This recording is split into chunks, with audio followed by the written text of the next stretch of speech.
Reason number 8 is returns. So most individuals invest in direct stock picking because they believe that they can generate higher than an active mutual fund.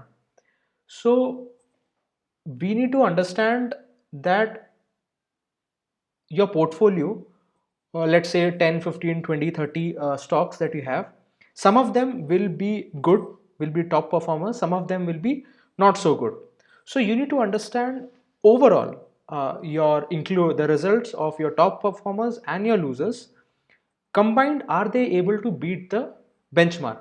As per statistics, most retail investors don't. So it is difficult to beat the index over a long term, not just 1 year, 2 year, maybe over a period of 10, 20, 30 years over the entire portfolio. And as per statistics, most retail investors don't do. Hence, you can avoid stock picking.